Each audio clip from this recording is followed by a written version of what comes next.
the streets was ended. Quickly. Chaos became uncertainty, then acceptance with minimal loss of life. New Vegas assumed its position as an independent power in the Mojave. Supporting the ideals of independence, the Courier was recognized as the woman responsible for a truly free New Vegas. She ensured that Mr. House's tyranny was broken, and that neither Caesar nor Nightkin continued to journey to the legendary Utopia. They found little trace of its existence. Some eventually found their way to Jacobstown, but many wandered off into the wastes, confused and disheartened. Though the wasteland became anarchic after Hoover Dam, the Boomers' display of power dissuaded fortune seekers from attempting to penetrate Nellis. Veronica put her moral sensibilities aside and supported the Brotherhood's new campaign of aggression as best she could. Yet, deep down, she understood that it meant their end would surely be soon to follow.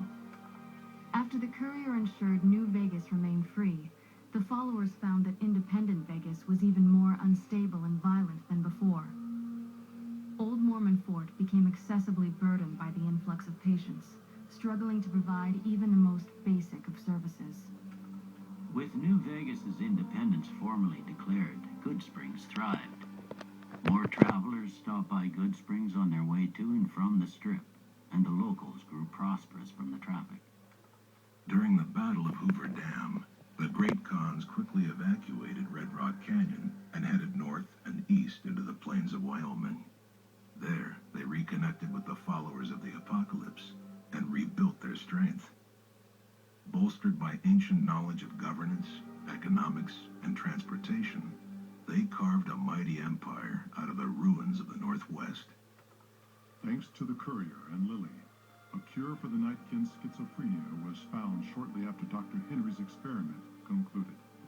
Nightkin and other super mutants in the wasteland flocked to Jacobstown, and the town became known as a haven where a mutant could find peace. Lily continued to take her medicine at half doses, and although she remembered her grandchildren, her mind remained muddled and confused. Eventually, she parted ways with the Courier and traveled west, seeking the remnants of her past. The Kings retained their control of Freeside, and while they continued to favor the needs of locals, they tolerated the citizens of the defeated NCR. After Ray's brain was transplanted into Rex's cybernetic body, it took Rex some time to adjust to the old scrapyard dog's memories. Eventually, Rex's mind settled peacefully, melding his own memories with that of long travels with Old Lady Gibson. Armed with a wide array of improvised explosives and stolen weapons, the Vault 19 Powder Gang tormented the Mojave Wasteland for years. Citizens of the NCR were favorite targets, and they always suffered the worst fates. And so the Courier's road came to an end, for now.